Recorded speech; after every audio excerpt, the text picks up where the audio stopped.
आज की जो हमारी ये टॉपिक है एम्स मेडिकल सोशल वर्क के स्टूडेंट के लिए। साथ ही साथ हम बात कर रहे हैं NTA UGC net social work के बारे में, जिसका पेपर आगामी वर्ष 2023 में होना है। और यहाँ पर आज हम लोग जो चर्चा करने वाले हैं, कुछ ऐसे इम्पोर्टेंट टॉपिक हैं, जैसे अगर हम बात करें आप लोगों से थ्योरीज़ इन सोशल वर्क के बारे में। थ्योरीज़ इन सोशल वर्क कौन कौन से होते हैं? हालांकि बहुत सारी थ्योरीज़ हैं, लेकिन मैं आप लोगों से उन्हीं थ्योरीज़ के बारे में बात करूंगा जो आप लोगों के पेपर में पूछे जाते हैं। और वैसे में कुछ थ्योरीज़ मैं लिखवा दूंगा आप लोगों को, जो इम्पोर्टेंट होगा वहाँ पे आप ध्यान रखिए। 6 थ्योरीज़ ऐसी हैं जो इम्पोर्टेंट है, जिसके बारे में आप लोगों से अच्छे से एक्सप्लेन भी करूँगा, है ना। तो यहाँ पे अगर हम बात करें तो एक विद्वान है अल्बर्ट बैंडुरा। आप नाम इनके बारे में सुना ही होगा, फेमस पर्सन है ये अल्बर्ट बैंडुरा। और अल्बर्ट बैंडुरा ने एक सामाजिक अधिगम का सिद्धांत दिया है। इसके सिद्धांत को कई नाम से जाने जाते हैं। अगर पेपर में आप लोगों से पूछा जाए सोशल लर्निंग थ्योरी, तो भी अल्बर्ट बैंडुरा का नाम लगा के आएंगे आप लोग। इसको हिंदी में कहेंगे सामाजिक अधिगम का सिद्धांत। यदि पेपर में आप लोगों को आए अवलोकन का सिद्धांत, जिसको हम लोग बोलते हैं थ्योरीज ऑफ ऑब्जर्वेशन, ये भी अल्बर्ट बैंडुरा का ही नाम आएगा। थ्योरीज वही हैं, थ्योरीज अलग नहीं हैं। यदि आप लोगों के पेपर में आए आप प्रत्यक्षात्मक का सिद्धांत, तब भी आप अल्बर्ट बैंडुरा का ही नाम लगा के आएंगे। यदि पेपर में प्रेक्षणात्मक सिद्धांत आए, तब भी आप अल्बर्ट बैंडुरा का नाम लगा के आएंगे। और निदर्शन का, देखो ये पेपर में आ चुका है नाम। निदर्शन का सिद्धांत किसने दिया? बहुत कम बच्चों को मालूम है, क्योंकि ये मिलता भी बहुत कम है। तो याद रखिएगा अल्बर्ट बैंडुरा का नाम है। ये एक यूनिक चीज़ें मिली हैं, इसको आप ध्यान रखिएगा, ये पेपर में आता है। बेसिकली सामाजिक अधिगम का सिद्धांत सभी लोग बता देते हैं, अवलोकन भी बता देते हैं। आप प्रत्यक्षात्मक और प्रेक्षणात्मक पूछा भी जाता है, ये भी बता देते हैं। लेकिन निदर्शन हमें बहुत कम देखने को मिलता है। हम लोग सैंपल के जो रिसर्च है, रिसर्च के जो हम लोग पढ़ते हैं, हम उन विद्वानों को ढूंढने लगते हैं, है ना, वहाँ पे वहीं गलती कर जाते हैं। तो निदर्शन का जो सिद्धांत है वो अल्बर्ट बैंडुरा का है। इसे भी नाम वही है, सोशल लर्निंग थ्योरीज ही है ये भी, है ना। और एक अनुकरण का सिद्धांत इसी को कहा जाता है, ध्यान रखिएगा। अनुकरण इमिटेशन का जो थ्योरीज ऑफ, अगर हम इमिटेशन की बात करें तो भी नाम अल्बर्ट बैंडुरा का ही आएगा, अल्बर्ट बैंडुरा का आएगा, ठीक है। तो ध्यान रखिएगा, ये कुछ ऐसे नाम हैं। और भी एक नाम आता है जिसको हम प्रतिरूप का सिद्धांत भी कह सकते हैं, प्रतिरूप का सिद्धांत भी बोल सकते हैं इसी को हम। संरचनात्मक अनुकरण का सिद्धांत भी कह सकते हैं, अनुकरण को सिद्धांत के बजाय हम ये भी कह सकते हैं संरचनात्मक, स्ट्रक्चरल इमिटेशन थ्योरीज के नाम से भी हम इसको जानते हैं, ठीक है। तो ये चीज़ें हैं, आप लोगों को इसको ध्यान रखना पड़ेगा। अब मैं आप लोगों को सोशल लर्निंग में कुछ ऐसी इम्पोर्टेंट बातें हैं, मैं आपको बता दूं। आप लोग उसे चाहें तो नोट कर सकते हैं, और ऐसी पीडीएफ मैं आप लोगों को जो अभी प्रोवाइड भी करा दूंगा, ठीक है, जो लिखा रहेगा, है ना। ऐसी पीडीएफ लिखी हुई चीज़ें आपको प्रोवाइड करा दूंगा। कुछ इंपॉर्टेंट बातें हैं, उसको आप लोगों को ध्यान रखना पड़ेगा। पहली बात तो ये कि अगर आप लोगों से पूछा जाए सोशल लर्निंग थ्योरी डेवलप कब हुई, तो आप ध्यान रखिएगा 1963, और कहीं कहीं आपको 1977 मिलता है, परंतु 1963 को आप लोग प्राथमिकता दीजिएगा, यही आयोग सही मानता है। पहली बात, LST सोशल लर्निंग थ्योरी कहते हैं इसी का डेवलप। दूसरी अगर हम बात करें यहाँ पे, अल्बर्ट बैंडुरा जो हैं वो बेसिकली कनाडा के निवासी हैं, ठीक है। और इन्होंने जो है अधिगम का, जो सामाजिक अधिगम का सिद्धांत दिया है, और ये काफ़ी फेमस रहा है। इन्हीं के सिद्धांतों के कई नामों से हम जानते भी हैं, जैसे अभी हमने आपसे बताया है कि अप्रत्यक्ष अधिगम का सिद्धांत भी है। क्यों? क्योंकि जो लोग यूट्यूब पर शिक्षा ग्रहण करते हैं वो बेसिकली एक प्रकार से अप्रत्यक्ष अधिगम कहलाता है, इनडायरेक्ट लर्निंग कहलाती है, ठीक है। तो आप इस तरीके से उन्होंने अभी बताया, अभी मैं आपसे चर्चा करूंगा इसके बारे में व्यापक लेवल पर। अभी मैं कुछ मुख्य बातें लिखवा रहा हूँ जो आपके पेपर में पूछा जा सकता है। इमिटेशन आप जानते हैं, जिसको हम अनुकरण बोलते हैं। अनुकरण को हम नकल करके भी कह सकते हैं। क्या मेरी आवाज़ क्लियर है? आवाज़ क्लियर है? हाँ जी, अगर आवाज़ क्लियर नहीं होगी तो आप लोग मुझे बता दीजिएगा, है ना, ताकि मैं आप लोगों को ज्वाइन कर लो। देखो ग्रुप में कोई बच्चा शायद मैसेज डाल रहा है कि एक बार ज्वाइन करने के लिए, है ना। हाँ, मैं उनको एक बार ज्वाइन करता हूँ। ठीक है, ठीक है, चलिए समय पर आया करें भाई सभी लोग। हाँ, आगे बात करते हैं। उसके बाद हमने बताया था एक प्रतिरूपण का सिद्धांत। प्रतिरूपण का मतलब होता है आदर्श बनना, है ना। प्रतिरूप नहीं कहते कि भैया आपने उसका मॉडलिंग कर लिया, है ना। किसी का आदर्श मतलब बेसिकली आदर्श पर आधारित होता है, मॉडलिंग पर आधारित होता है, उसको हम लोग प्रतिरूपित बोलते हैं या प्रतिरूपण भी कह सकते हैं हम लोग, है ना। अवलोकन का मतलब क्या होता है, प्रेक्षणात्मक का मतलब क्या होता है, देखकर सीखना कोई चीज़, वो बेसिकली ऑब्जर्वेशन कहलाता है। ठीक है, तो ये चीज़ें आपको ध्यान रखना है। उसके बाद अगर हम बात करें अल्बर्ट बेंडोरा का जो सिद्धांत है, इसी सिद्धांत को हम लोग संज्ञानात्मक का सिद्धांत के नाम से जानते हैं। अब ध्यान रखने वाली बात है कि जीन पियाजे का भी नाम आप लोगों ने सुना होगा, है ना। अब ये जो संज्ञानात्मक का सिद्धांत है, उन्हें आधुनिक संज्ञानात्मक आंदोलन का जनक कहा गया। ध्यान रखिएगा, वहाँ एक शब्द मिलेगा आप लोगों को, ब्रैकेट में आप लोग डाल लीजिएगा आधुनिक शब्द। ठीक है, ये शब्द आप लोग डाल लीजिएगा ब्रैकेट में, आधुनिक जो शब्द है, ये आधुनिक संज्ञानात्मक आंदोलन के अगर कोई जनक हैं तो वो हैं अल्बर्ट बेंडोरा। याद रखिएगा अल्बर्ट बेंडोरा का नाम। ठीक है, ये तीसरी बात, दूसरी बातें थी।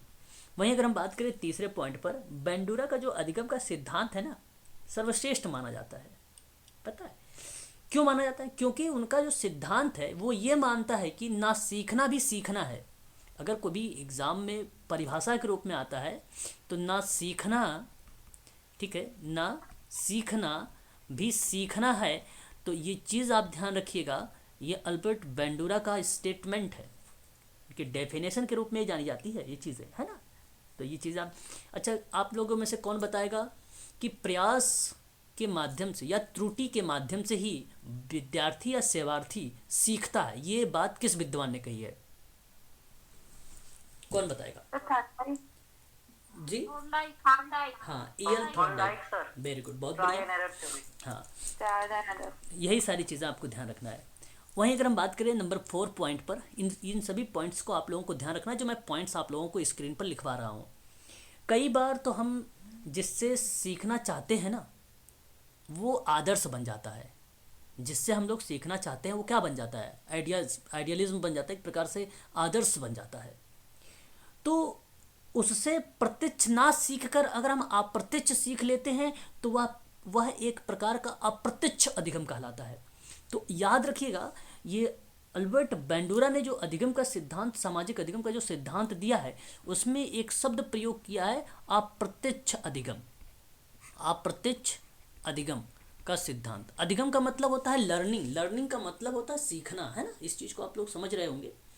तो यहाँ आप लोग ध्यान रखिएगा सभी लोग कि ना जो है प्रत्यक्ष ना सीख कर अप्रत्यक्ष अगर सीख लेता है वो व्यक्ति, तो अप्रत्यक्ष अधिगम कहलाता है। अभी भी मैंने बताया था आप लोगों को कि जो व्यक्ति या जो सेवार्थी, जो लोग यूट्यूब पर शिक्षण प्रशिक्षण ग्रहण करते हैं, वो बेसिकली क्या कहलाते हैं, वो अप्रत्यक्ष ही अधिगम कहलाता है। हाँ, तो वो एक मैंने एग्जाम्पल दिया। इस तरीके के पेपर में भी क्वेश्चंस बनाए जाते हैं।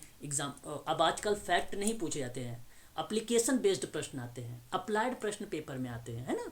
कॉन्सेप्चुअल पर आधारित प्रश्न होते हैं, कॉन्सेप्ट बेस्ड प्रश्न होते हैं, और उन्हीं के आधार पे फैक्ट बनाए जाते हैं, है ना। और फैक्ट के आधार पे कॉन्सेप्चुअल बनाया जाता है। तो ये सारी चीज़ें आप लोगों को ध्यान रखने वाली बातें हैं। वहीं अगर हम बात करें जो मॉडल शब्द है, मॉडल बेसिकली एक प्रकार से आदर्श को भी रिप्रेजेंट करता है, आप लोग जानते होंगे। तो मॉडल को मतलब क्या हुआ, देखकर अवलोकन करना।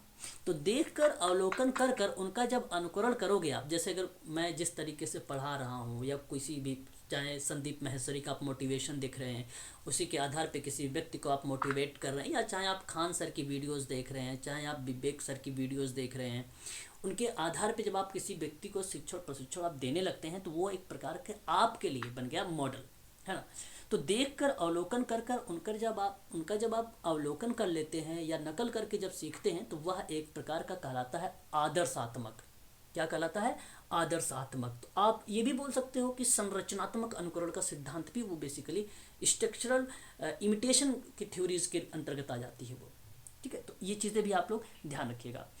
जो सीखना होता है बेसिकली, जो लर्निंग होती है वो, और जो मॉडल होता है, जैसे लर्निंग और मॉडल दोनों ही समाज से आते हैं। कि हम सोशल वर्क पढ़ रहे हैं। देखिए ये बेसिकली अगर हम बात करें सी टेट हो, यूपी टेट हो, और भी जैसे अदर स्टेट का टेट होता है ना, और भी मतलब आप ये समझ लीजिए शिक्षक लेवल की भर्ती, उस पर जब प्रश्न बनता है तो बच्चों को लेकर बनाया जाता है, किशोर को लेकर बनाया जाता है ना, बाल्यावस्था को लेकर प्रश्न बनाया जाता है। बट यहाँ पे मैंने समाज को लेकर इन्वॉल्व कर रहा हूँ। तो समाज जो आता है, जहाँ पे अधिगम और मॉडल दोनों ही समाज में आते हैं, इसलिए इसे सामाजिक अधिगम का सिद्धांत कहा गया। तो ध्यान रखिएगा कि लर्निंग और मॉडल दोनों ही समाज में आते हैं। जब दोनों समाज से आएंगे तो बताइए वो बना कि नहीं सामाजिक अधिगम का सिद्धांत, सोशल लर्निंग थ्योरी बनी कि नहीं बनी। जी सर। हम अभी हमने कहा भाई कि आप में से बहुत सारे लोग होंगे समाज के पॉइंट ऑफ व्यू से अगर हम बात करें तो बहुत लोग संदीप महेश्वरी के मोटिवेशन देख रहे होंगे, है ना।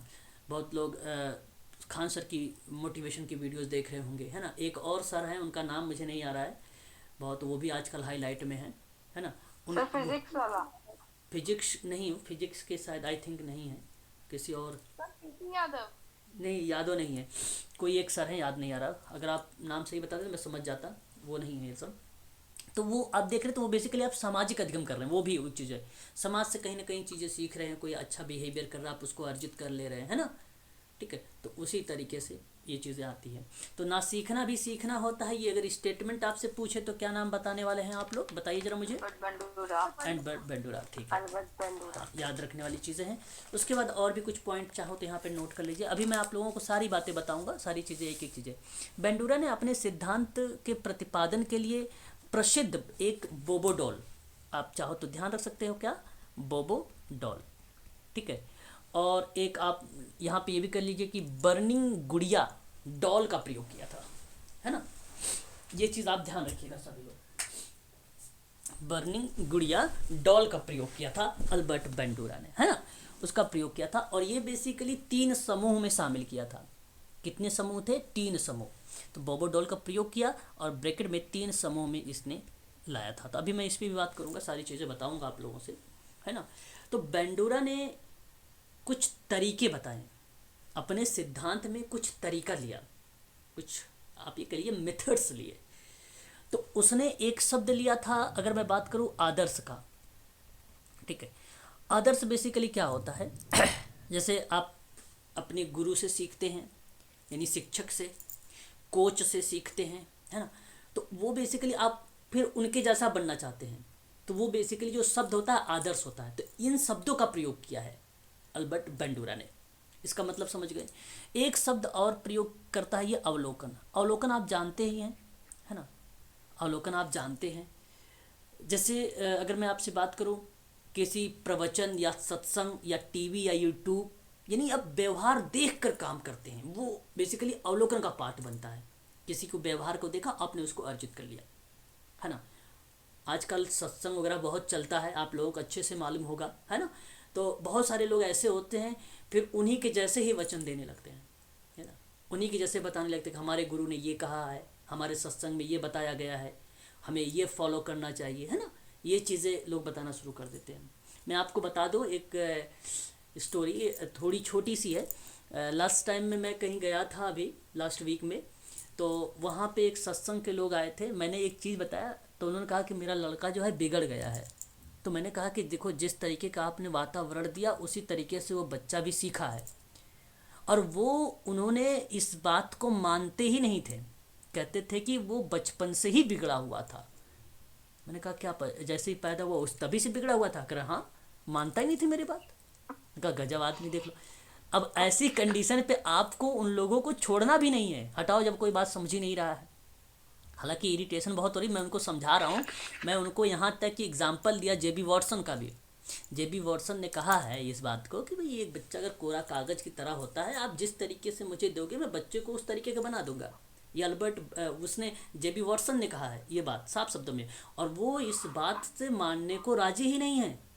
और आप लोगों को भी ऐसे बहुत क्लाइंट मिलेंगे, है ना। तो आप लोगों को इरिटेशन नहीं करना और आपको वहाँ से हटना भी नहीं है। पूरी कोशिश आपकी होनी चाहिए कि उस सेवार्थी को समाज की मुख्य धारा से जोड़ा जाए, मेन स्ट्रीम से जोड़ा जाए। ये आपकी कोशिश रहेगी, है ना, पीछा नहीं छोड़ना है। तो ये चीज़ें आपको ध्यान रखना है। एक अवलोकन शब्द हुआ, है ना। दूसरी अगर हम बात करें तो एक और शब्द उन्होंने दिया था धारणा।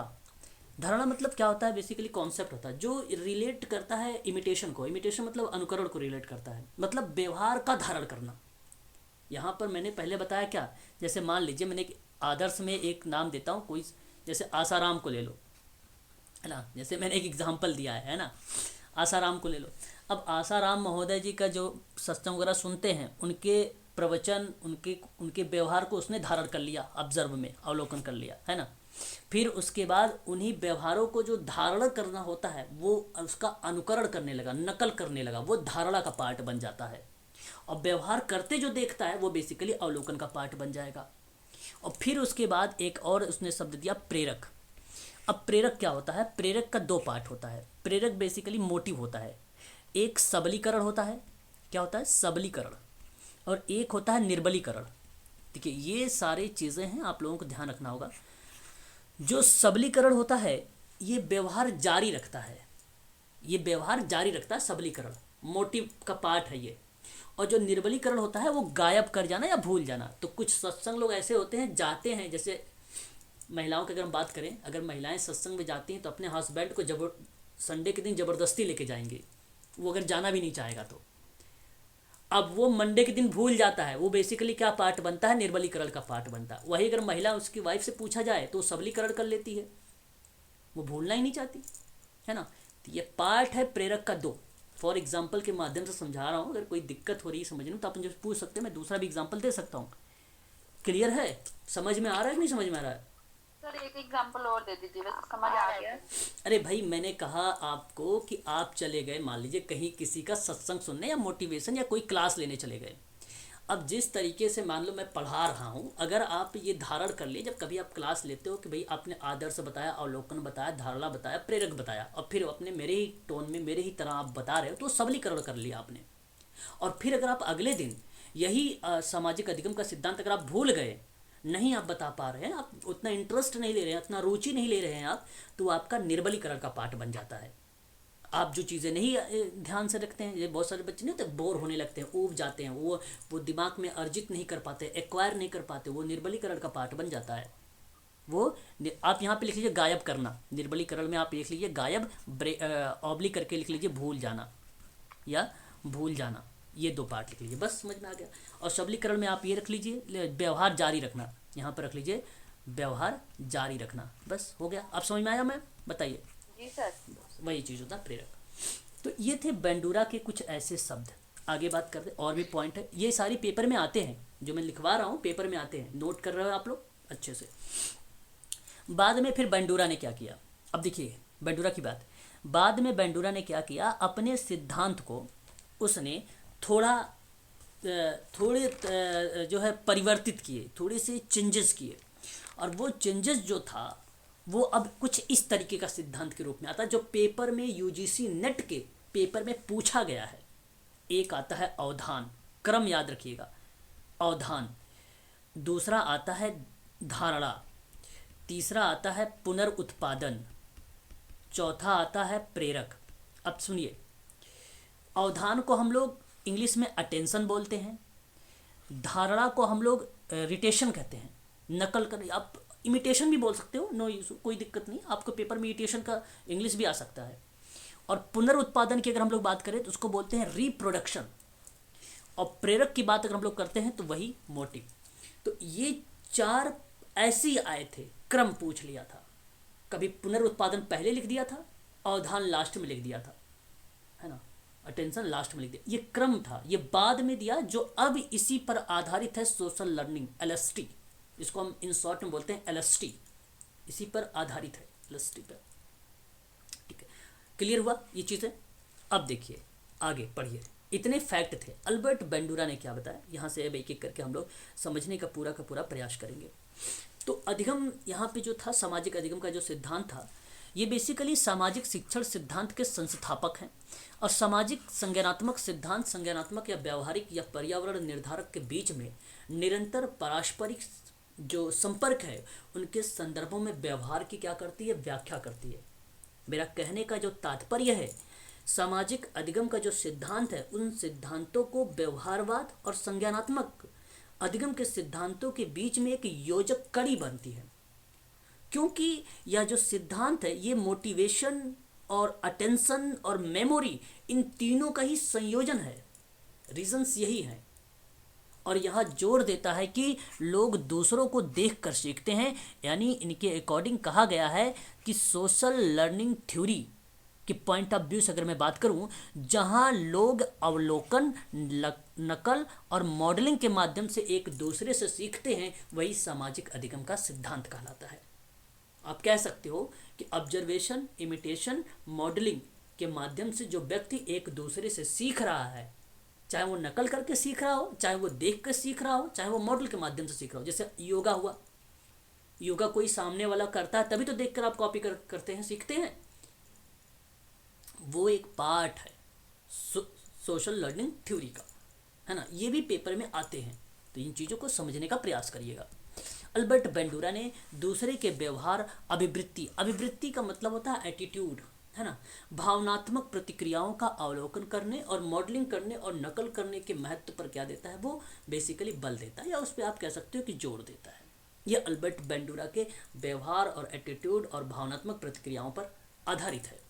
वहीं अगर हम बात करें, सामाजिक अधिगम का जो सिद्धांत मानता है कि पर्यावरण और संज्ञानात्मक दोनों कारक मानव अधिगम और व्यवहार को प्रभावित करने के लिए कैसे परस्पर क्रिया कर रही है, वो भी एक पार्ट बनता है सोशल लर्निंग थ्योरी का, है ना। तो जब कभी मैंने भी बताया ना आपको, संज्ञानात्मक ही है बेसिकली, मैंने आपको बोला भी था शुरुआत में कि ये संज्ञानात्मक पर आधारित है, परंतु एक शब्द वो आता है आधुनिक संज्ञानात्मक को लेकर आता है ना। तो वो चीज़ें यहाँ पे रिप्रेजेंट होता है, जहाँ पे पर्यावरण और संज्ञान दोनों कारक के रूप में आते हैं और मानव का अधिगम और व्यवहार प्रभावित हो जाता है, तो वह सामाजिक अधिगम का सिद्धांत बन जाता है।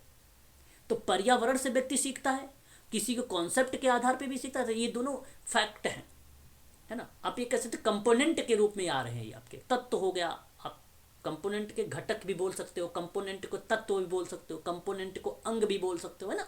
ये पार्ट होता है इन चीज़ों को, है ना। ये चीज़ें आप सीख सकते हैं आसानी से। या शायद अधिगम और विकास का सबसे प्रभावशाली सिद्धांत बन गया है। लर्निंग में अगर हम बात करें, डेवलपमेंट का सबसे अगर प्रभावशाली अगर कोई सिद्धांत है तो सोशल लर्निंग थ्योरीज है ना। ये चीज़ें हमें ध्यान रखने वाली बातें हैं। वहीं अगर हम बात करें, बेंडूरा ने इस बात को कहा है कि बच्चों को अपने जीवन में महत्वपूर्ण लोगों के कार्य हो गए, उनके माता पिता, भाई बहन, शिक्षक, साथी, टेलीविज़न, नायक का अवलोकन करके व्यवहार सीखना चाहिए। तो इस तरीके से हालांकि लोग सीखते भी हैं, तो कोई अपने शिक्षक से सीखता है, कोई अपने माता पिता से सीखता है, अपने भाई बहन से सीखता है, टेलीविज़न में जो हीरो आते हैं, जो हीरोइन आती हैं, उनकी भी कॉपी कर लेते हैं। अभी MS धोनी जब शुरुआत में आए थे तो उस समय उनके बड़े लंबे लंबे हेयर थे, बाल थे, और लोग भी लंबे लंबे रख रहे थे। आजकल विराट कोहली का चल रहा है कि नहीं, बियर्ड वाला सेविंग, मालूम है कि नहीं भाई, रंजीत सर नहीं है क्या, रंजीत सर, तो वो क्या है, वो सीखना होता है, वो वहाँ से भी आप सीख रहे हैं। देखिए सामाजिक अधिगम का सिद्धांत, देखिए मैंने आपको बताया था 1977 भी आपको देखने को मिल जाता है कहीं कहीं। बट आयोग ने जो माना है अल्बर्ट बेंडूरा का, ठीक है, बेसिकली अच्छा क्यों आता है मैं बता दूं आपको। एक और विद्वान था, उसका नाम था वेल्टर्स, RH वेल्टर्स था।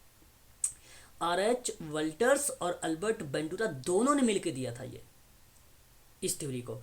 अब जो RH वेल्टर्स था वो 1977 में बेसिकली उसकी भूमिका देखने को मिली थी, इसलिए हमें कहीं कहीं सोशल लर्निंग थ्योरी 1977 भी देखने को मिलती है। लेकिन अल्बर्ट बेंडूरा का बेस बनाकर पेपर पूछा जाता है, इसलिए आप लोग 1963 का ही नाम लगाएं, क्योंकि आयोग ने भी वही माना है। सोशल लर्निंग थ्योरीज जो है व्यवहार और संज्ञान दोनों को एकीकृत करता है, क्योंकि यह ध्यान, स्मृति, अभिप्रेरणा, देखो मैंने अभी शुरुआत में बोला था अटेंशन हो गया, मेमोरी हो गया, है ना, मोटिवेशन हो गया, इनको क्या करता है वो शामिल कर लेता है, ठीक है। तो ये विस्तृत श्रृंखला का प्रदान करता है जो वास्तविक जीवन की स्थितियों में होता है ना। अल्बर्ट बेंडूरा ने 1977 एंड 1963 व्यवहारवादी अधिगम के सिद्धांतों से सहमत हुए। हालांकि दो महत्वपूर्ण शास्त्रीय अनुबंधन और क्रिया प्रसूत का अनुबंधन पर इन्होंने उसके विचारों को जोड़ा था। शास्त्रीय अनुबंधन को हम लोग इंग्लिश में कहते हैं क्लासिकल कंडीशनिंग। क्लासिकल कंडीशनिंग सन 1904 में आई थी, सबसे पहली थ्योरीज थी ये, जो इवान पैट्रिक पावलोव के द्वारा दिया गया था, और 1904 के दौरान में ही उन्हें नोबेल पुरस्कार से नवाजा गया था, आपको अच्छे से मालूम होगा। वहीं अगर हम बात करते हैं OCT के बारे में, OCT basically operant conditioning theory है, BF स्किनर के द्वारा दी गई है। ये बात आप लोगों को भली भांति तरीके से मालूम होगा और ये भी पेपर में पूछे जाते हैं। तो उद्दीपक और प्रतिक्रियाओं के बीच मध्यस्थता की प्रक्रियाएं होती हैं। जाहिर सी बात है, अगर कोई रिस्पॉन्स हो रहा है, स्टिमुलस है, उनके बीच में ना एक ट्रीटमेंट की बात होती है, मध्यस्थता की बात। मध्यस्थता का मतलब था ट्रीटमेंट एक प्रकार का, है ना। अब बेसिकली यहाँ पे उपचार का ही पार्ट है मध्यस्थता, इसलिए आप इसको ध्यान से समझिएगा। व्यवहारिक जो लर्निंग है उसकी प्रक्रिया के माध्यम से व्यवहार को पर्यावरण से भी सीखा जाता है। अभी अभी आपने ऊपर भी देखा था, है ना। यहाँ पर अगर मैं बात करूँ आपको, तो व्यवहार जो है बेसिकली पर्यावरण से भी सीखा जाता है और कहीं ना कहीं अगर हम बात करें तो संज्ञान से भी सीखा जाता है। देखिए यहाँ पे आपको मिलेगा, कहाँ चला गया भाई, व्यवहारिक प्रक्रियाओं पे कहाँ दिखाया था अभी आपको मैंने, ये देखो व्यवहार और संज्ञान, ये देखो फैक्टर के रूप में बताया था ना, कंपोनेंट के रूप में बताया था, वो चीज़ है। देख रहे हो स्क्रीन की नहीं? हेलो, हाँ, थोड़ा बहुत बोला करो, मुझे फील हो कि आप लोग हो, पता चले कि आप लोग क्लास में ही नहीं हो, है ना। नहीं सर, ऐसा नहीं होगा। ठीक है, तो सामाजिक शिक्षण का जो सिद्धांत है अक्सर पारंपरिक शिक्षण का सिद्धांत, आदर्श, जैसे अर्थात अगर हम बात करें व्यवहारवाद और संज्ञानात्मक दृष्टिकोण के बीच का एक पुल के रूप में वर्णित किया गया है ना। और ऐसा इसलिए है क्योंकि इस बात पर केंद्रित है कि लर्निंग जो है मानसिक यानी संज्ञानात्मक कारक कैसे शामिल हो, उन चीज़ों को ये बताता है। ठीक है, आगे अगर हम बात करें तो यहाँ पर चर्चा करते हैं नेक्स्ट पॉइंट पर। तो संज्ञानात्मक प्रक्रियाओं पर काम थी, यहाँ पर प्रक्रिया जो है उस पर कार्य करती है, तब अवलोकन संबंधी शिक्षा नहीं हो पाती। तो ऐसे मानसिक कारक अधिगम की प्रक्रियाओं में मध्यस्थता का काम करना, जैसे एक प्रकार से अगर हम बात करें जो मेंटल रिटार्डेशन है, जो इंटेलेक्चुअल डिसेबल के लोग हैं, बच्चे हैं, उनकी प्रतिक्रियाओं में ये बहुत ही लाभदायक होता है, ऐसा सिद्धांत है ना। तो जो जैसा व्यवहार प्रकट करेगा उसे वैसा ही सामाजिक अधिगम का सिद्धांत माना जाएगा। और ये बात भी अगर हम कहें तो अल्बर्ट बेंडूरा ने इस पॉइंट में साफ शब्दों में कह दिया है। ठीक है, तो इसे कॉग्निटिव प्रक्रियाओं पर काम करती है ये, है ना। इन चीज़ों को आप ध्यान रखिएगा। तो एक नई प्रतिक्रिया प्राप्त होती है ना। तो जाहिर सी बात है कि जो जैसा व्यवहार करेगा, प्रकट करेगा, उसे वैसा ही सामाजिक अधिगम का सिद्धांत कहलाएगा, वही पार्ट बनता है। अब व्यवहार का जो सिद्धांत है वो अवलोकन और बाहरी का मतलब पर्यावरण हो जाएगा। बाहरी जो व्यवहार होता है वो इन्वायरमेंट हो जाएगा। तो अवलोकन और पर्यावरण का जो अध्ययन करता है व्यवहार में, तो वो व्यवहार का सिद्धांत बनता। अब व्यवहार का सिद्धांत भी सोशल लर्निंग थ्योरीज ही होती है ना, सोशल लर्निंग थ्योरीज ही होती है। अब संज्ञानात्मक का जो सिद्धांत हो वैज्ञानिक रूप से आंतरिक व्यवहार का भी अध्ययन कर सकता है। देखिए, अब इसका मतलब ये नहीं कि पर्यावरण का काम कर रहा है तो ये बाहरी यानी बाह्य पर्यावरण को रिप्रेजेंट करेगा, तो बाह्य बिहेवियर को देखेगा। अब घर में कौन सा बिहेवियर कर रहा है तो इसका मतलब ये नहीं कि वो ऑब्जर्व नहीं करेगा। तो सोशल लर्निंग थ्योरीज कहती है कि आप इंटरनली मतलब भी जो बिहेवियर करेगा बच्चा या सेवार्थी या ग्रुप के अंदर का कोई सेवार्थी जो प्रॉब्लमेटिक बिहेवियर कर रहा है, वो कहाँ से प्रॉब्लमेटिक बिहेवियर आ रही है। तो ऐसी कंडीशन पे आप इंटरनली उसके फैमिली में भी जाकर आप उसके व्यवहारों का अध्ययन कर सकते हैं, है ना। तो ये चीज़ें बताई जाती है। उदाहरण के तौर पर एक बच्चा पड़ोस में खेले जा रहा है, क्रिकेट मैचों के अवलोकन बाद एक बल्ला उठाता है और एक गेंद को मारना सीखता है, और इस व्यवहार को खिलाड़ियों की नकल और मॉडलिंग के परिणाम स्वरूप सीखा जा सकता है। ये एग्जाम्पल के तौर पर यहाँ पर आपको बताया जा रहा है। ठीक है, चलिए आगे बढ़िए। इसलिए निष्कर्ष निकला कि भाई सामाजिक अधिगम का जो सिद्धांत है व्यवहार और संज्ञानात्मक सिद्धांत को एकीकृत कर रहा है। तो ये एक प्रकार का वो निकल गया। यहाँ पे आप देख सकते हैं, आपको 1963 यहाँ पे मिल गया। अल्बर्ट बेंडूरा कनाडा के रहने वाले हैं। 1977 में बोबोडोल और जीवित जोकर पर एक फिल्म दिखाया था। इस सिद्धांत में अनुकरण के द्वारा सीखा जाता है। ये चीज़ें हो गई क्लियर। और दूसरों को देखकर उसके अनुकरण व्यवहार करने का कारण और दूसरों के व्यवहार को अपने जीवन में उतारना, समाज के द्वारा स्वीकृति व्यवहारों को धारण करने में अमान्य व्यवहारों को त्यागने का कारण सामाजिक अधिगम सिद्धांत कहलाता है। ठीक है, तो बहुत सिंपल है। इसकी आप परिभाषा भी चाहो तो बना सकते हो, है ना। यहाँ से अगर कोई फैक्ट वगैरह के आधार पर ना पूछ कर अप्लाइड प्रश्न पूछ ले तब भी आप इसे आसानी से बता सकते हो। बहुत ही ईजी है ना। अब यहाँ पर थोड़ा सा समझने का प्रयास करो। मैं थोड़ी सी थ्योरी के माध्यम से समझाने का कोशिश करूँगा। देखिए, पहले इसको समझिए।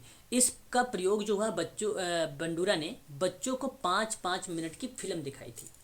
फिल्म एक कमरे में बहुत से खिलौने रखे गए और उन खिलौने में एक बोबो डॉल यानी बड़ा गुड्डा रखा गया था। मान लो मैं यहाँ पे बनाता हूँ, समझने का प्रयास करिएगा। ठीक है, तो जैसे मैंने कहा कि भाई यहाँ पर देखिए छोटे छोटे गुड्डे हैं, ये मैंने बना दिया। यहाँ एक मैंने बड़ा सा गुड्डा बना दिया है ना, बोबो डॉल बना दिया है बड़ा सा, इसको समझिए एग्जाम्पल के तौर पे। ठीक है, अब यही चीज़ समझिएगा। तो फिल्म में रखा गया, तो इन खिलौनों को एक बोबो डॉल यानी बड़ा गुड्डा रखा गया, और एक बालक कमरे में प्रवेश करता है और खिलौनों के प्रति क्रोध प्रकट कर देता है और वो एक खिलौने के प्रति आक्रामक हो जाता है। यहाँ तक कि ये बताता है कि भाग सभी बालकों को दिखाई देने लगता है। मतलब उसके बाद बालकों को तीनों समूह में बांट दिया गया। तो एक बच्चा आता है फिल्म में, बड़े वाला जो बोबोडॉल है उसको एक प्रकार से मारने लगता है, उसके प्रति आक्रामक बिहेवियर करने लगता है, क्रोधित हो जाता है ना वहाँ पर। और वहाँ पे उसके बाद 5-5 मिनट का 3 ग्रुप, मतलब 3 ग्रुप बनाता है, बच्चे कई हो सकते हैं, और तीनों ग्रुपों को 5-5 मिनट के लिए एक फिल्म दिखाता है उन बच्चों को।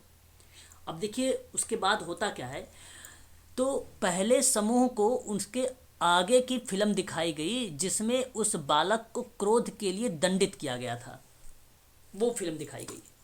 और दूसरे समूह को क्या किया गया, आगे का दिखाया गया कि क्रोध के बदले बालक को पुरस्कार दिया गया था। ये दूसरा समूह था, दूसरा ग्रुप था, यानी 3 ही ग्रुप बनाए गए थे। और तीसरा ग्रुप क्या था कि उस बालक को ना दंड दिला गया, ना दंड मिला और ना ही पुरस्कार मिला। तो फिल्म दिखाने के बाद ये 5-5 मिनट की फिल्म दिखा दिया गया। ठीक है, एक में क्या किया गया, बालक बहुत ज़्यादा क्रोध हुआ, उसको दंडित किया गया। उसमें दूसरी फिल्म में क्रोध के बदले बालक को पुरस्कार दिया गया था। क्रोध तो किया लेकिन उसे पुरस्कार दिया गया। तीसरे वाले में क्या किया, उस बालक को ना ही दंड दिया गया और ना ही पुरस्कार दिया गया, हालांकि क्रोध तो किया वहाँ पर भी। तो फिल्म दिखाने के बाद सभी बच्चों को खिलौने के साथ एक कक्ष में बैठा दिया गया और उनका निरीक्षण किया गया। तो पाया गया कि जिन बच्चों ने खिलौने के प्रति आक्रामक व्यवहार के प्रति पुरस्कार वाली फिल्म देखी, उन बच्चों ने खिलौने के प्रति आक्रामकता दिखाई, और जिन्होंने दंडित करने वाले देखी उन्होंने कम आक्रामकता दिखाई। देखिए एक शब्द है कम आक्रामकता दिखाई। देखिए इन चीज़ों को समझने का प्रयास करिए आप सभी लोग। उसके बाद यहाँ पे देखिए, अच्छा यहाँ पर देखिए, अब उसी के आधार पे उन लोगों को क्या दिया गया, पुरस्कार भी दिया गया उन्हीं के आधार पे। तो जो जैसा बिहेवियर किया, जो जैसा व्यवहार किया, उसको उसी तरीके से क्या किया गया, पुरस्कार दिया गया। किसी को पुरस्कार नहीं दिया गया और किसी को कुछ भी नहीं दिया गया। तो जिसको पुरस्कार दिया गया वो बेसिकली नकारात्मक व्यवहार के अंतर्गत आया, और जिसको दंड दिया गया, जिसने व्यवहार को कम कर दिया, वो बेसिकली सकारात्मक पॉइंट ऑफ व्यू से देखा गया या सकारात्मक व्यवहार उसके अंतर्गत आए। और जिसे कुछ नहीं मिला, यानी जिसने कुछ भी नहीं किया, तो उसे कुछ भी नहीं दिया गया है। तो वो बेसिकली वो ऐसे ही था, ना उसमें पॉजिटिव चीज़ें आई ना उसे नेगेटिव चीज़ें आई, है ना। तो ये सभी को फिर एक बार एक साथ में किया गया। तो वो कहने का मतलब ये था सोशल लर्निंग थ्योरीज में कि जो जैसा व्यवहार प्रकट किया उससे वैसा ही सामाजिक अधिगम का सिद्धांत मान लिया गया। ये बोबोडॉल में, या आप ये कह लीजिए कि सोशल लर्निंग थ्योरी में अल्बर्ट बेंडूरा ने इस तरीके की चीज़ें बताया, है ना। अब देखिए यहाँ पे जो ये मैं आपको बना रहा हूँ रूम का या कमरे का हॉल, ये बेसिकली प्रतिरूप है। ये क्या है, प्रतिरूप है ये। और जो यहाँ पे ऑब्जर्व हुआ, जो यहाँ पे देखकर जो चीज़ें की गई, वो पार्ट यहाँ पे जो बना वो अवलोकन बना, अवलोकन बना, ये अवलोकन बना, है ना। तो कहने का मतलब ये हुआ कि अल्बर्ट बेंडूरा उसके अनुसार मॉडल का अनुकरण, उसके उपरांत अवलोकनात्मक क्षमता विकसित किया। सेवार्थी वातावरण के अंदर यानी प्रत्यक्ष अनुभव के द्वारा परिस्थितियों को प्रतिधारण कर लेता है और फिर प्रयोग करके वह सीखता भी है। हम ये कह सकते हैं कि किसी भी परिस्थिति का अवलोकन उसके मॉडल पर आधारित होती है। अब मॉडल का मतलब प्रतिरूप होता है ना। उसके किस पे आधारित होती है, मॉडल पर आधारित होती है ना। और उनका हूबहू अनुकरण करने से हम सामाजिक अधिगम सीख लेते हैं। हूबहू क्या किया, वहाँ पे ऑब्जर्वेशन कर लिया तीनों ग्रुप के लोगों ने, है ना, वो एक पार्ट बन गया। तो आपसे पूछा जाए अगर बोबो डॉल को किसने प्रयोग किया, तो बताना आप सभी लोग कि अल्बर्ट बेंडूरा ने। और वह सिद्धांत बताइए जो मॉडल पर आधारित हो, जो प्रतिरूप पर आधारित हो, तो सामाजिक अधिगम का सिद्धांत बताइएगा। और जो वह सिद्धांत बताइए जो अवलोकन के द्वारा अधिगम का विकास किया जा सकता है, उस सिद्धांत का नाम बताइए, सामाजिक अधिगम का सिद्धांत बताइएगा। वह सिद्धांत जो प्रत्यक्ष अनुभव पर बल देता है। प्रत्यक्ष अनुभव जानते हो क्या होता है? प्रत्यक्ष अनुभव के द्वारा सीखने की गति जो है अस्थायी होती है। सीखने की जो गति होती है वो अस्थायी होती है। और यह सिद्धांत अनुकरण पर बल देता है, तो अनुकरण के द्वारा सामाजिक अधिगम भी होता है। सामाजिक अधिगम होता है, इसलिए आप इनको ध्यान रखिएगा। तो सामाजिक अधिगम के लिए क्या आवश्यक है? तो ध्यान रखिएगा, सामाजिक अधिगम के लिए क्या आवश्यक है? प्रतिरूप आवश्यक है। क्या आवश्यक है? प्रतिरूप। सामाजिक अधिगम के लिए अगर हम बात करें, उसके सिद्धांत किस पर आधारित है? तो प्रतिरूप पर आधारित है। वो किस पर आधारित है? मॉडल पर आधारित है। बैंडूरा के अकॉर्डिंग एक बच्चा सबसे अधिक सीखता है प्रतिधारण के द्वारा। बैंडूरा ने कहा है कि अगर एक बच्चा सीखता है सबसे अधिक, तो एक सेवार्थी अगर सबसे अधिक सीखता है तो प्रतिधारण के द्वारा सीखता है। ये बैंडूरा ने बताया। और आपको बता दूं, सभी अवलोकनात्मक सिद्धांत का भाग नहीं है। ठीक है, तो प्रकृति भाग नहीं है,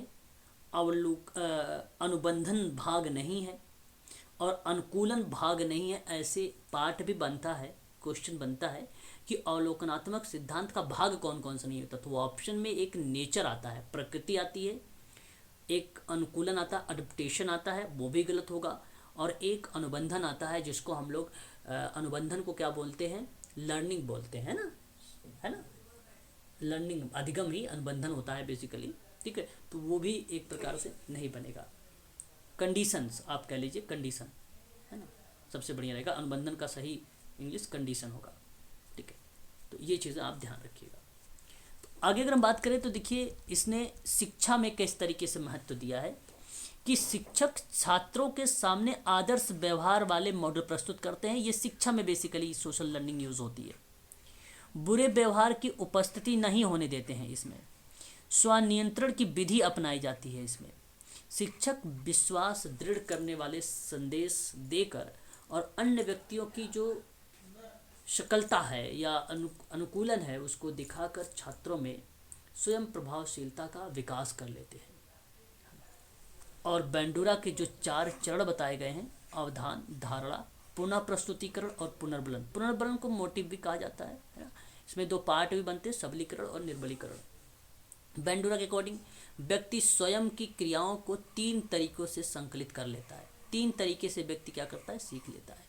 तो स्वनियंत्रण, स्वनिर्देशन, स्वपुनर्बलन, ये तीनों शब्द उसी के हैं, फेमस हैं अल्बर्ट बैंडूरा का। जब भी कभी स्व शब्द आए, हालांकि मैंने शुरुआत में बताया था निदर्शन का सिद्धांत किसे कहा जाता है, तो मैंने आप लोगों को बताया भी था। पार्ट सामाजिक अधिगम का सिद्धांत ही बताता है, सामाजिक अधिगम का सिद्धांत ही बताता है। अब इसमें अल्बर्ट बैंडूरा के अगर आप चाहें तो किताब हैं तीनों थोड़ी सी फेमस हैं। एक किताब का नाम है साइकोलॉजिकल मॉडलिंग, इसकी किताब का एक नाम है। ठीक है, आप चाहो तो नोट कर सकते हो, साइकोलॉजिकल मॉडलिंग। ठीक है, मॉडलिंग एक किताब ये है।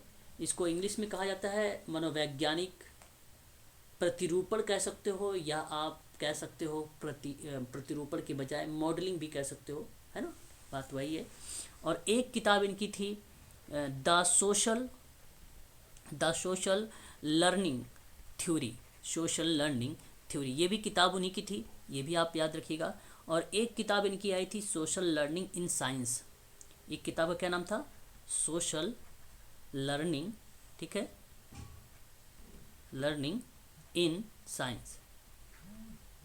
ठीक है, ये 3 किताबें जो मैंने लिखवाया है आप लोगों को, ये भी पूछ लेता है कभी कभी। सबसे ज़्यादा फेमस अगर किताब इसमें कोई है तो नीचे की दोनों है, द सोशल लर्निंग थ्योरी है और सोशल लर्निंग इन साइंस है। फेमस है, ये पेपर में हमें कभी कभी देखने को मिल जाती हैं। ठीक है, तो अगर आप लोगों को कोई डाउट है अगर इसमें, तो मुझसे आप लोग पूछ सकते हैं, कोई भी अगर डाउट है आप लोगों को तो।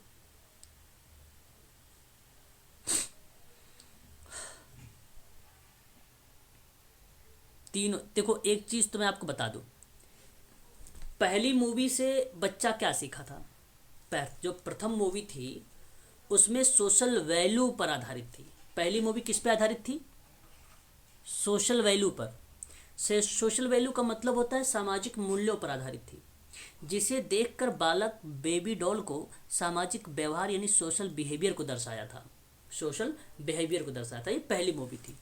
और जो दूसरी मूवी के बारे में बात कर रहे हैं हम, दूसरी मूवी प्रेम पर आधारित थी। प्रेम का मतलब स्नेह पर आधारित थी, है ना, स्नेह पर आधारित थी, जिसे देखकर बालक डॉल से स्नेह करता था और उसे सहलाता था। और जो तीसरी मूवी थी वो हिंसात्मक मूवी थी, जिसको हम लोग वायलेंट दृश्य युक्त थी वो, जिसे देखकर बालक गुड़िया की गर्दन को तोड़ देता है, या गुड्डे जो थे वहाँ पे उसको तोड़ मरोड़ देता, आक्रामक बिहेवियर कर दिया था। तो ये तीन मूवी के कुछ टर्मोलॉजी हैं, कुछ ट्रेडिशनल शब्द हैं कि पहला सोशल वैल्यू, दूसरा स्नेह पर आधारित, तीसरा हिंसात्मक पर आधारित। हिंसात्मक मतलब वायलेंट पर आधारित। ठीक है, इन चीज़ों को आप ध्यान रखिएगा। कोई डाउट तो नहीं है ना? अब बताइए एक बार, बोलिए। नहीं सर, कोई डाउट नहीं है। कोई डाउट नहीं, ठीक है। ये चीज़ें ध्यान रखिए। अब ये एक थ्योरीज और है जो पेपर में खूब पूछा जाता है। आपने देखा होगा SGPGI में भी ये प्रश्न आया हुआ था, मेडिकल सोशल वर्क में काफ़ी प्रश्न आता है, यहाँ तक कि UGC नेट के सोशल वर्क में भी ये प्रश्न आता है। आप लोगों ने दिया था paper Sanjay Gandhi post graduate institute of medical science Lucknow का, जो PGI में था, उसमें ये प्रश्न आए भी थे, मैंने आप लोगों को करवाया था। तो जनरल एक सिस्टम थ्योरी है जिसको आप लोगों को भलीभांति तरीके से मालूम है। एक विद्वान का नाम है लुडविन वॉन बार्टालम्फी, जिन्होंने सन 1940 के दशक में जनरल सिस्टम थ्योरी को दिया था। और इस थ्योरी को केवल कॉन्सेप्ट समझने का प्रयास करिए। इस थ्योरी में बताया गया कि जीवन या जीवित प्रणालियों के अध्ययन के लिए एक नया दृष्टिकोण खोजना, मतलब एक नया पॉइंट ऑफ व्यू खोजना लाइफ के बारे में। बार्टालम्फी ने कहा कि दुनिया की समस्याओं की जो समस्याएं बढ़ रही हैं वो बहुत ही जटिलता से संबोधित करके उन्होंने कहा कि अगर आपको जनरल सिस्टम प्रणाली को सही तरीके से उसे ठीक करना है तो उसके अंदर सेवार्थी के अंदर जो समस्याएं हैं उन समस्याओं को खोज करो, उस तथ्यों को निकालो, क्योंकि जब तथ्य आपके सामने आएंगे तभी आप उस समस्या का समाधान कर पाएंगे, अदरवाइज नहीं कर पाएंगे। तो इस तरीके से इन्होंने कहा है। आगे यहाँ पर देखिए, बार्टालम्फी बेसिकली जीव वैज्ञानिक थे और सन 1940 की दशक में इन्होंने यह थ्योरीज दिया था। और बेसिकली यह संपूर्ण रूप से ली गई प्रणालियों पर ध्यान केंद्रित करना था, जो अलग भागों से नहीं था। यहाँ पर सभी सामाजिक और तकनीकी पहलुओं पर ध्यान में रखा गया और कुछ संपत्तियों को केवल उनकी संपूर्णता में पर्याप्त रूप से व्यवहार किया जा सकता है। मतलब टोटल आप ये कह लीजिए कि व्यवहार को ऑब्जर्व करना है, व्यवहार की समस्याओं का निदान करना है, डायग्नोसिस करनी है। ये सिस्टम थ्योरी में बताएगा। और ये इसका मतलब ये थोड़ी ना हुआ सिस्टम थ्योरी आपसे कहता है कि अलग तरीके से करो। एक तरीका है तो है कि भाई किसी काम को क्रमबद्ध तरीके से किया जाए, वैज्ञानिक विधि से किया जाए, है ना, स्किल से किया जाए, कौशल से किया जाए, प्रणालियों पर आधारित हो वो कार्य, है ना, सिद्धांत पर आधारित हो, टेक्निक पर आधारित हो, उपकरण पर आधारित हो, इस तरीके से किया जाए काम, है ना? तो ये आप लोगों को पता होना चाहिए।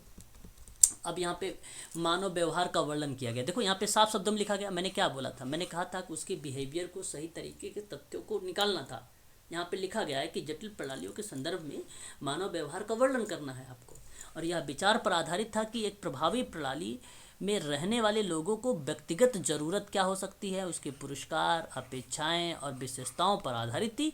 और यह सिद्धांत बताया गया कि परिवार हो या कपल या युगल या संगठन के सदस्य सीधे किसी समस्या को हल करने में शामिल है, भले ही वह एक व्यक्तिगत मुद्दा ही क्यों ना हो, है ना, वो भले ही क्यों ना एक व्यक्तिगत मुद्दा हो, एजेंडा हो, उससे कोई मायने नहीं रखता, वो कुछ भी हो सकता है ना।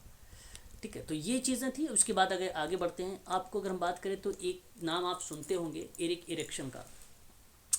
एरिक इरेक्शन बहुत ही फेमस ये थ्योरीज थी जो एग्ज़ाम में कई बार पूछा भी जा चुका है कि भाई एरिक इरेक्शन की थ्योरी का नाम बताइए, है ना, क्या क्या उसकी थ्योरीज हैं।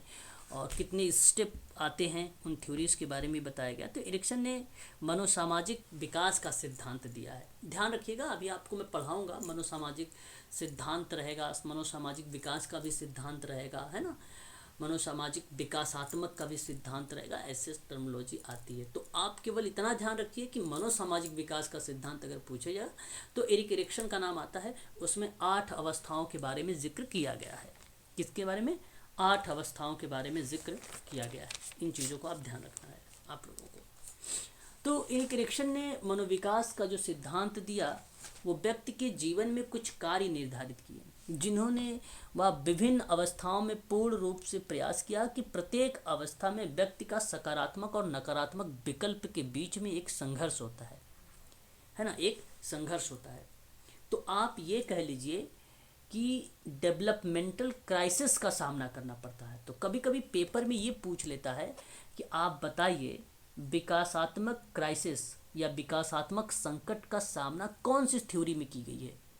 तो नाम बता दीजिएगा कि मनोसामाजिक विकास का सिद्धांत, मनोसामाजिक विकास का सिद्धांत है ना, साइको सोशल डेवलपमेंट कहते हैं इसको।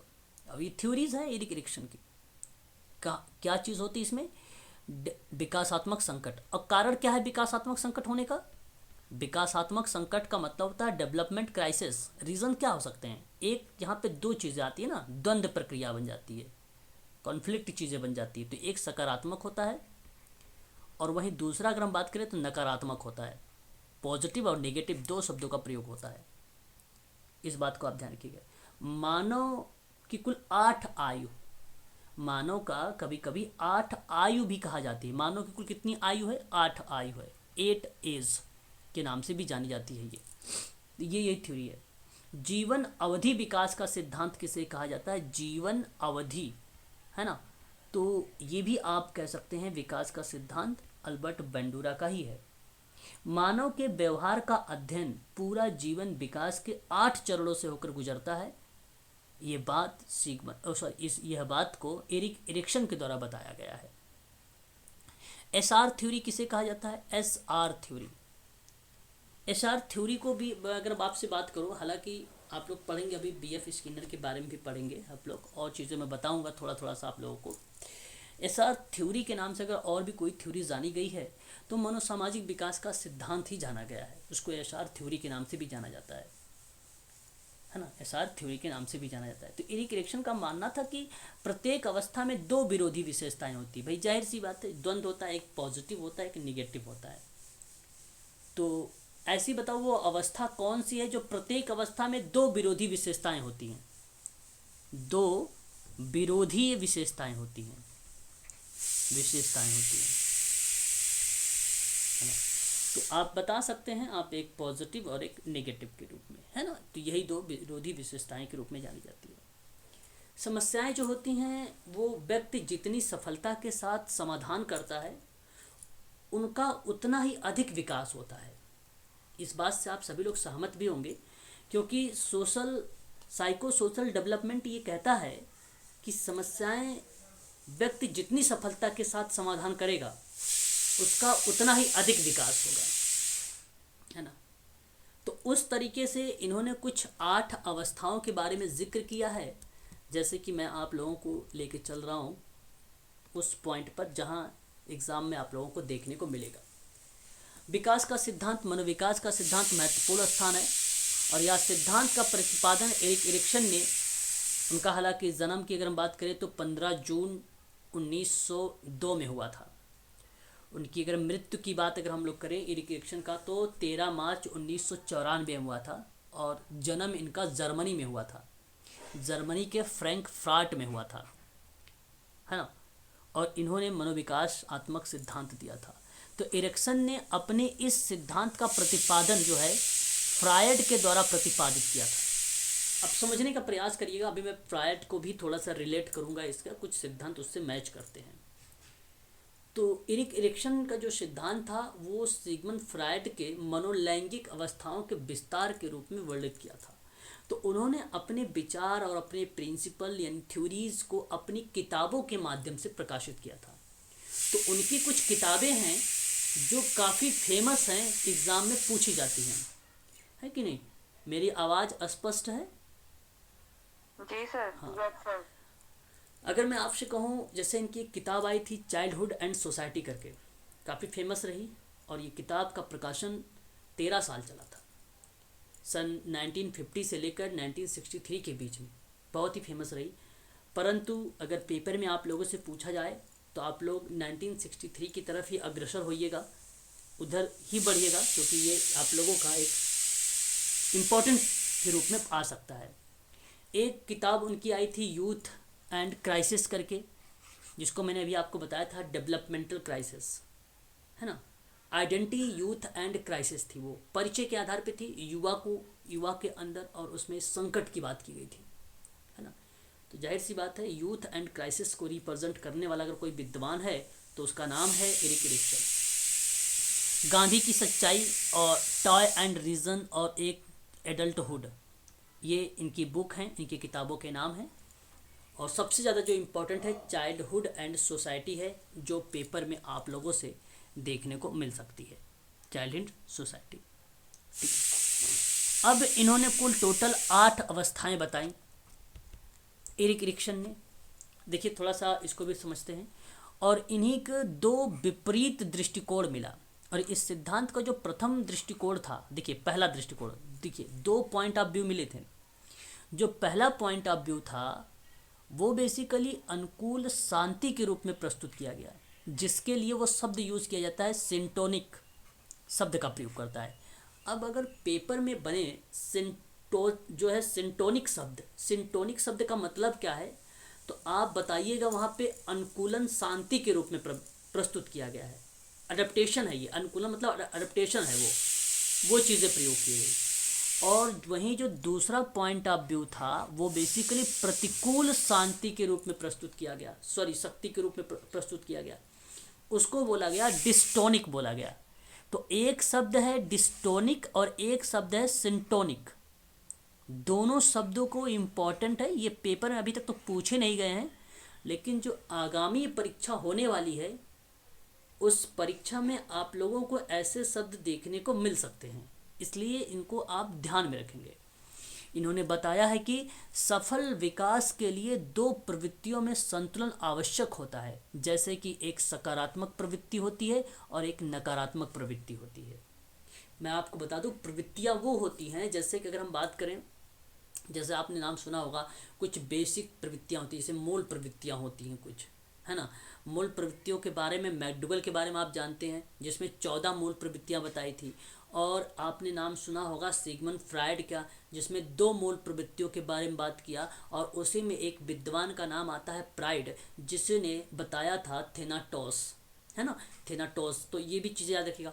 और यहाँ पे जो मूल प्रवृत्तियों के बजाय आप प्रवृत्तियों की बात कर रहे हैं, तो एक पॉजिटिव और एक नेगेटिव। मैंने शुरुआत में बता दिया था कि प्रत्येक अवस्था में व्यक्ति को सकारात्मक और नकारात्मक विकल्प के बीच में एक संघर्ष होता है, और उसी संघर्ष का नाम दिया गया है डेवलपमेंटल क्राइसिस। उन्हीं संघर्ष का नाम दिया गया है डेवलपमेंटल क्राइसिस। रीजन्स यहाँ पे कि जो सकारात्मक प्रवृत्तियाँ हैं और जो नकारात्मक प्रवृत्तियाँ हैं, इनका एक तरफा विकास से व्यक्तित्व का संतुलन विकास संभव नहीं हो पाता है। रीज़न है क्योंकि डेवलपमेंटल क्राइसिस का सामना कर रहा है, रीज़न यही है ना। तो ये चीज़ें आपके पेपर में भी देखने को मिल सकती है। 8 अवस्थाएं कौन कौन सी है आपको बता दूं। एक इन्फेंसी होता है, जिसको हम लोग बोलते हैं ट्रस्ट वर्सेस मिसट्रस्ट। आप ये कह सकते हो कि जन्म से लेकर कहीं कहीं आपको, अगर आप एस के मंगल की किताब पढ़ोगे साइकोलॉजी की, तो एस के मंगल की किताब में आपको मिलेगा 0 से लेकर 1.5 वर्ष। बट याद रखिएगा, अगर अदर किताबों की बात करें, अदर नोट्स की बात करें, तो कुछ जगह पर ये बताए गए हैं कि विश्वास वर्सेस अविश्वास जो होता है 0 से लेकर 1.5 वर्ष होता है, और उसको सैसो अवस्था कहा गया। सिगमंड फ्रायड का ये पहली अवस्था जो है वो मैच करती है, अभी आपको यहाँ पे लिखा हुआ में भी मिलेगा। दूसरा अगर हम बात करते हैं, एक श्वेतता वर्सेस लज्जा आप कह लीजिए या शंका कह लीजिए, है ना। अभी आपको अच्छा थोड़ा थोड़ा सा मैं जिक्र भी कर देता हूँ, यहीं पर आपका क्लियर भी हो जाएगा, है ना। ज़्यादा कुछ बड़ा है नहीं इसमें, केवल समझने का प्रयास करिएगा आप सभी लोग। इस अवस्था में जो पहला है विश्वास बनाम अविश्वास, पहली मनोसामाजिक चरण माना गया है, जिसका जीवन के पहले वर्ष में अनुभव किया जाता है इस अवस्था में। और विश्वास के अनुभव के लिए शारीरिक आराम, कम से कम डर, भविष्य के प्रति कम से कम चिंता जैसी स्थितियों की आवश्यकता होती है, तो वो बेसिकली विश्वास का पार्ट बनता है। और बचपन में विश्वास के अनुभव से संसार के बारे में अच्छे और सकारात्मक विचार जो विकसित हो जाते हैं, वो बेसिकली हमारे अंदर जो पार्ट देखने को मिलते हैं वो कहीं ना कहीं अविश्वास को रिप्रेजेंट करता है। जैसे मैंने एक एग्जांपल के माध्यम से समझाना चाहूँगा। एक बच्चा अगर रो रहा है, उसकी मदर अगर उसकी हेल्प कर रही हैं, तो कहीं ना कहीं पार्ट बनता है विश्वास का। और यदि वो रो रहा है और उसको मदद नहीं मिल रही है, तो वो पार्ट बन जाता है अविश्वास की। तो इस अवस्था में शिशु विश्वास करना सीखता है अगर हम उसका सही तरीके से ख्याल रखते हैं। और अगर हम उसका सही तरीके से ख्याल नहीं रखते हैं तो उसके अंदर अविश्वास की भावना पैदा हो जाती है। बालक मुख्य रूप से अपनी माँ और अपने परिवार के प्रति विश्वास रखता है और सुरक्षा की भावना का विकास रखता है। अब शिशु के पालन और स्नेह का विश्वास के माहौल में होने पर उसके विश्वास का भाव उत्पन्न होता है, इसलिए इसके अभाव में अविश्वास का भाव उत्पन्न हो जाता है। और इस तरीके से अगर सफलतापूर्वक ये सेवार्थी या बच्चा कर रहा है तो वहाँ पर एक सफलता विकसित होती है, एक शब्द विकसित होता है जिसको हम लोग आशा की भावना कहते हैं, है ना। आशा की भावना कहते हैं, होप आप कह लीजिए, होप डेवलप होता है पहले स्टेजेस में। दूसरा एक है स्वायत्तता, ये बेसिकली प्रारंभिक बाल्यावस्था में आता है। तो स्वायत्तता वर्सेस लज्जाशीलता कह लीजिए, शंका कह लीजिए, जिसको आप सेम कहते हो, डाउट कहते हो, है ना। आप संदेह भी कह सकते हो। संदेह है, ये संदेश मत समझ लीजिएगा आप सभी लोग, है ना, कि पता चले कि मैसेज को रिप्रेजेंट कर रहे हैं आप लोग। ये संदेह है, शंका है, डाउट है। तो आस्था और विश्वास का भाव विकसित जब बालक कर लेता है तो उसके अंदर शील गुण का विकास होने लगता है। और जो शील गुण का विकास होता है वो प्रारंभिक बाल्यावस्था में होता है। पहला, ये एग्जाम में प्रश्न भी बनता है कि वो कौन सी अवस्था है जिसमें सेवार्थी या बालक के अंदर शील गुण का विकास होता है, तो बाल्यावस्था में होता है। ये पेपर में पूछा भी जा चुका है प्रश्न, है ना। और स्वतंत्र रूप से बाह्य वातावरण में वो अन्वेषण करने लगता है, यानी खोज करना शुरू कर देता है। और जब बालक खोज करने लगता है तो वो जाहिर सी बात है, अभी आप देखिए बच्चे क्या कर, अगर खिलौने दे दोगे बच्चों को तो बच्चे खिलौने को तोड़ने लगते हैं, है ना। और फिर उसके बाद बच्चे उसी खिलौने को क्या करते हैं, एक दूसरे से ज्वाइंट भी करते हैं, जोड़ते भी हैं। तो कहीं ना कहीं ये जो चीज़ें हमारे सामने देखने को मिलती है तो ये बाल्यावस्था में मिलती है। आपने एक विद्वान के नाम बताता हूँ मैं, और बताइए आप लोग कौन सा विद्वान है जो बच्चा होता है वो दुनिया का है, आप कह लीजिए वैज्ञानिक होता है ना। ये किस विद्वान ने कहा है कि बच्चा जो होता है वैज्ञानिक होता है? बताइए, मालूम है? अरे बोलो तो महान भाव, कुछ तो बोलो। नहीं सर। नहीं पता? वो बेसिकली जीन पियाजे ने कहा है। किसने बोला है? जीन पियाजे ने बोला है, याद रखिएगा नाम को। तो यहाँ पर ध्यान देना आप सभी लोग, जब बच्चा स्वयं से कोई काम करता है तो उसके अंदर स्वतंत्रता आती है। और जब माता पिता अत्यंत छोटा समझकर कार्य उसे नहीं करने देते हैं तो वो बालक के अंदर लज्जा आ जाती है, शर्म आ जाता है, संदेह होने लगता है। अब बालक कभी पैर के जो जूते हैं उल्टा पहन लेता है, राइट का लेफ्ट, लेफ्ट का राइट में पहन लेता है। और आप कहोगे जब उसको स्कूल जाना होता है, अरे नहीं तुम मत पहनो, मैं पहना देती हूँ, मैं पहना देता हूँ। तो वहाँ पर क्या बनता, आप उल्टे पहन ले तो उसके अंदर शंका या लज्जाशीलता की भावना विकसित होती आती है ना। ये चीज़ें आप और अगर वो स्वतंत्र पहन लेता, आपने उसे शाबाशी दे दिया, गुड, वेरी गुड, नाइस, है ना, वेल डन। तो ये प्रारंभिक बाल्यावस्था के अंतर्गत ये चीज़ें हमें देखने को मिलती है। और अगर इस अवस्था में बालक सही तरीके से सफलतापूर्वक एक्टिविटी कर लेता है या क्रिया कर लेता है तो बालक के अंदर भय का विकास होता है, इच्छा शक्ति का भी विकास इसी में होता है। इच्छा शक्ति की भी विकास होती है, डिज़ायर भी होता है, और इसमें भय का भी विकास होता है ना। ये चीज़ें हैं, आपको ध्यान रखना चाहिए, पेपर में ये भी पूछा जा सकता है। वहीं अगर हम लोग बात करें एक थ्योरीज में, इसके अंतर्गत एक पहल शक्ति वर्सेस अपराध भावना आता है ना, जिसको हम लोग गिल्टी के भी हम नाम दे देते हैं, या आप ये भी कह लीजिए अपराध बोध के बजाय दोष बोधता आप कह सकते हो, या आप ये कह लीजिए कि दोषिता बोल दीजिए, है ना, ये भी बोल सकते हो आप। और अगर हम बात करें पहल शक्ति के बजाय आप उपक्रम कह सकते हो। यूजीसी में उपक्रम शब्द पूछा गया था, यूजीसी नेट में उपक्रम शब्द पूछा गया था, है ना। ये चीज़ें आप ध्यान रखें। और ये खेल अवस्था है, और खेल अवस्था की जो आयु बताई थी एरिक एरिक्सन ने 3 से लेकर 6 वर्ष बताई थी। इस अवस्था में अगर मैं आपसे बात करूं, बालक अधिक सशक्त ढंग से कार्यों में पहल करने लगता है, इसलिए इसको नाम पहल शक्ति है।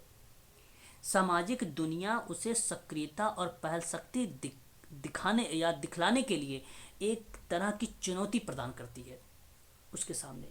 और इस उम्र में बच्चों को उनके शरीर और उनके व्यवहार, उनके खिलौने, उनके पालतू पशुओं के बारे में ध्यान देने को कहा जाता है। यदि गैर जिम्मेदार है और उसे बार बार व्यग्र किया जा रहा है तो उसके अंदर अपराध उत्पन्न हो जाता है। मैं अगर कहूँ नए नए सृजन करना सीखता है, आत्मविश्वास उसके अंदर आता है, जिज्ञासा की प्रवृत्ति का विकास होता है, जागृत होता है, डेवलप होता है ना, ये सारी चीज़ें, है ना। तो मतलब प्रारंभिक शैशवावस्था की तुलना में अधिक चुनौतियों को झेलनी पड़ती है इसको, और उन चुनौतियों का सामना करने के लिए एक सक्रिय और प्रयोजन पूर्ण व्यवहार करने की उसे आवश्यकता होती है ना। तो शरीर, उसके व्यवहार, उनके खिलौने और पालतू पशुओं के बारे में जब ध्यान देने को कहा जाता है तो वो बेसिकली क्या बनता है, पहल शक्ति बनती है। और जब उसको बार बार व्यग्र किया जा रहा हो, उसके अंदर असहज अपराध बोध की भावनाएं उत्पन्न हो जाती हैं, तो वह पार्ट बन जाता है दोषिता का। तो दबाव जो होते हैं वो देना और रोकने पर अपराध बोध विकसित हो जाता है। अब कोई काम कर रहा है, उसे आप नहीं करने दे रहे हो, तो कहीं ना कहीं वो अपराध दोषिता का भी पार्ट बन सकता है। तो बालक के शाब्दिक और शारीरिक दंड दिया जाता है तो उसे वहाँ पे दोषिता उत्पन्न हो जाता है। अब बालक है, कोई सामान नहीं लेके आ रहा है तो आपने उसकी पिटाई लगा दी, है ना, तो वहाँ उसके अंदर दोषिता का भाव। कोई चीज़ सही तरीके से उसे लर्न नहीं हो रही है, याद नहीं हो रही, तो आपने उसकी पिटाई लगा दी, तो ये क्या है, एक प्रकार से कोई आपको यानी टेक्निक नहीं आ रही है पढ़ाने का तरीका होता है ना। सिंपल टू कॉम्प्लेक्स पढ़ाओ ना, क्या दिक्कत हो रही है, इसका मतलब थोड़ी कि आप उसकी पिटाई लगा दोगे। तो ये रीजंस हैं, ये एक प्रकार से उसके अंदर दोषिता की भावना विकसित हो जाता है, गिल्टी फील होने लगती है, अपराध भावना आने लगता है। ऐसी चीज़ें नहीं करनी चाहिए। उसके बाद अगर हम बात करें तो एक आती है आपका स्कूल अवस्था, जो 6 से लेकर 12 वर्ष का लाती है। ये बेसिकली परिश्रम वर्सेस हीनता होता है, ये भी इम्पोर्टेंट है। कहीं कहीं आपको अगर एस के मंगल की किताब की बात करूं तो कहीं कहीं मिल जाता है, वहाँ पे 6 से 11 वर्ष मिल जाता है, 6 to 11 वर्ष ईयर मिल जाता है। अब बालक के अंदर नए ज्ञान कौशल का विकास परिश्रम पूर्वक करता है, मौलिक कार्यों को बौद्धिक सामाजिक कार्यों में प्रवीण हो जाता है, मित्र मंडली के साथ खेलने लगता है, आत्मविश्वास यहाँ पे बढ़ने भी लगता है। अब हीनता कहाँ पे आएगी, जब उसके आत्मविश्वास में कमी होगी, असफलता उसको अनुभूत होगी तो भी हो सकता है, जब वो सफल नहीं होता है तब भी आ सकती है उसके अंदर, है ना। निष्कृष्टता की भावना आ जाती है, हीनता की भावना आ जाती है कि नहीं। तो ये चीज़ें हैं, ये स्कूल एज में होती है। अब ऐसे में जैसे नहीं होता है कि अगर कोई बालक पहले समय में क्या हुआ करता था, अगर हाई स्कूल फेल हो जाता था तो बहुत लोगों ने आप सुना भी होगा कि आत्महत्या का शिकार कर ले, मतलब बन जाते थे, वो आत्महत्या कर लेते थे, हम फेल हो गए, है ना, अपने घर वालों के डर से ऐसा कर लेते थे, घर तक नहीं आते थे वो लोग, है ना। पहले अब तो ग्रेड मिलने लगा, अब तो सभी पास हो जाते हैं, है ना भाई, अब तो फेल ही नहीं कर सकते हो आप लोग, और वो भी अच्छे नंबर से 80% है ना। 2006 2007 8 वाले जो बच्चे हैं हाई स्कूल जो पढ़े हैं, 2-3 जो भी आप पढ़े होंगे, उनका तो मेरिटे नहीं बनती है। कल्याण सिंह का राज था उस समय, बीजेपी थी भाई, पूरी कड़ाई होती थी। अब उनका परसेंटेज होता है तो इसी में सिलेक्शन नहीं हो पाता है। अगर ये सही तरीके से इस अवस्था में कोई काम हो जाता है तो आप ध्यान रखिएगा, सामर्थ्यता इसको कहा जाता है या सक्षमता होता है इसमें, है ना, इस चीज़ों को ध्यान रखिएगा। उसके बाद अगर हम बात करें तो एक और स्टेज आती है अहम पहचान वर्सेस भूमिका संभ्रांति बोलते हैं इसको हम लोग, ये किशोरावस्था में होता है, एडोलसेंस होती है ये बेसिकली उन 12 से 18 भी होता है, 12 से 19 भी होता है, 12 से 20 भी कह सकते हो आप। कॉमन सेंस के आधार पर भी लगा लेंगे पेपर में, है ना। कोई ऐसा नहीं कि वहाँ पे आपको 12 से 18, 12 से 19, 12 से 20 ऐसे नहीं मिलेगा आप लोगों को पेपर में। या तो 12 से 18 मिलेगा, या तो 12 से 19 मिलेगा, या 12 से 20 मिलेगा। तीन में से एक ही कोई मिलेगा ऑप्शन में, है ना। अब यहाँ पे अहम पहचान का मतलब हुआ कि स्वयं पहचान बनाने के लिए किशोर को विभिन्न भूमिकाओं को समन्वित करने की आवश्यकता होती है। और अगर ऐसा ना कर पाया तो उसके अंदर भूमिका भ्रम उत्पन्न हो जाता है। रोल कंफ्यूजन बेसिकली इसको कहते हैं। Ego identity versus role confusion होने लगती है यहाँ पे किशोरावस्था। अब विभिन्न प्रकार के प्रश्न पूछे जाते हैं, जैसे इसी से संबंधित जीवन, जैसे किशोरों में बहुत सारी नई भूमिकाएं बनती है। वयस्क स्थिति का सामना करते हैं, एक ही भूमिका में विभिन्न भागों का पता लगाते हैं, तो सकारात्मक रास्ते का पता लगाते हैं। मौका ना मिले तो पहचान भ्रांति होने लगती है ना। तो ये चीज़ें होती हैं। ये है आपके यहाँ पर ईगो आइडेंटिटी, जिसको हम बोलते हैं अहम पहचान। एक होता है घनिष्ठता वर्सेस अलगाव। अब देखिए, आपको बता दूं मैं, ये पेपर में ये भी पूछा जाता है। यहाँ अलगाव की बजाय आपको बता दूं, घनिष्ठता के बजाय आपको बता दूं अंतर्गता पूछा गया था यूजीसी में। अंतर्गता, घनिष्ठता भी पूछता है, आत्मीयता भी पूछता है, आत्मीयता भी पूछता है। ये अलगाव को विलगन भी कहा जाता है, विलगन भी पूछा जाता है। देखिए ऐसे भी शब्द देखने को मिलते हैं, है ना। अब इसकी आयु जो है 18 से 40 लिखी गई है, कहीं कहीं 20 से 30 भी देखने को मिलता है इसकी आयु। आइसोलेशन इसको कहा जाता है ना। आइसोलेशन जो अलगाव है, जो विलगन है ना। और इंडिटी जो है, इंटीमेशन के नाम से अगर कोई जाना जाता है, उसको बेसिकली हम लोग घनिष्ठता के नाम से जानते हैं। तो अर्ली एडल्टहुड कहा जाता है इसको, अर्ली एडल्टहुड कहा जाता है इसको। तो युवा व्यक्ति जो है दूसरे से घनिष्ठ संबंध बनाने का प्रयास करने लगता है यहाँ पर, क्योंकि इसकी आयु कितनी है, 18 से 40 कह लीजिए या 20 से 30 कह लीजिए। ऐसा ना कर पाने पर वह सामाजिक और संवेगात्मक दृष्टि से अलग थलग पड़ जाता है। दूसरों से आत्मीयता संबंध स्थापित करना चाहता है, स्वयं को खोजना चाहता है, स्वयं को किसी व्यक्ति में खोजना चाहता है। यदि ऐसा ना हो पाता है तो अलगाव का सामना उसके अंदर आ जाती है, उसके अंदर एकाकीपन आ जाता है, एक अकेलापन आ जाता है उसके अंदर, है ना। तो इसको बेसिकली क्या कहते हैं हम लोग, विलगन का पार्ट मानते हैं, है ना। अब इसी अवस्था को अगर वो सही कंडीशन में या सही तरीके से अगर कर लेता है, तो आपको भली भांति तरीके से मालूम होना चाहिए कि स्नेह और प्रेम की संज्ञा दी गई है, प्रेम और स्नेह की संज्ञा दी गई है ना। तो ये चीज़ें आप यहाँ पर बोल सकते हैं। उसके बाद आता है एक वयस्कता अवस्था, जिसको हम लोग जननात्मक वर्सेस स्थिरता के नाम से जानते हैं, है ना। ठीक है, तो इसको अगर हम बात करें तो इसके जननात्मक अवस्था को उत्पादकता भी बोला जाता है। उत्पादकता भी पेपर में आ सकता है ना। और उत्पादनशीलता भी आ सकता है, उत्पादनशीलता भी आ सकता है। और यहाँ पे अगर वर्सेस की बात करूँ तो स्थिरता हो सकता है, गतिरोधक भी आ सकता है। यहाँ पे अगर हम बात करें, गतिरोधक भी आ सकता है। आप मंदता कह लीजिए गतिरोधक को। स्थिरता का मतलब यहाँ पे ना मंदता है ना। मंदता का मतलब तो समझ ही रहे होंगे आप लोग, है ना। स्ट्रेनेशन कहा जाता है इसको, ठीक है। तो ये जो एक प्रकार का जननात्मकता का जो अर्थ है, वो ये बताता है कि अपनी अगली पीढ़ी के साथ साथ सामाजिक कल्याण के बारे में सोच रहा है, सामाजिक कल्याण के बारे में सोच रहा है। अब जननात्मकता जो चिंता है वो अगर उत्पन्न नहीं होती है उसके अंदर, तो स्थिरता का खतरा बढ़ जाता है, मंदता का, गतिरोधक का खतरा जो है बढ़ जाता है। यहाँ पर ये मध्य प्रौढ़ावस्था भी इसको कहा जाता है, और इसी को जो है वयस्कता अवस्था भी कहा जाता है ना। तो प्रौढ़ा के दौरान व्यक्ति जो होता है वह युवा व्यक्तियों को सहयोग देना, निर्देश देना, सक्रिय ढंग से भूमिका निभाना, ऐसा ना कर पाने पर उसके विकास में गतिरोध विकसित हो जाता है। भविष्य के बारे में सोचना, अपने से पूरे समाज और भविष्य की पीढ़ी पर ध्यान देना, ये चीज़ें होने लगती है। उत्पादकता में या जननात्मकता में, ये चीज़ें बनने लगती है। और नहीं कर पा रहा है तो उसके अंदर स्थिरता आ रही है ना।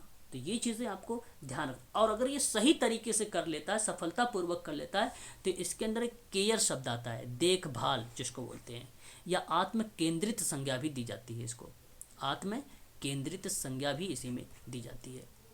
एक 8वां स्टेज है अहम संपूर्णता वर्सेस निराशा, बहुत ही इंपॉर्टेंट है, और ये मेच्योरिटी है, बेसिकली परिपक्वता की अवस्था इसको कहा जाता है। कहीं कहीं इसको उत्तर प्रौढ़ावस्था भी कहा जाता है ना, उत्तर प्रौढ़ावस्था भी इसी को कहा जाता है ना, बात एक ही है ना। तो इंटीग्रेटिव वर्सेस एक प्रकार के डिसपेयर की बात हो रही है यहाँ पे, है ना।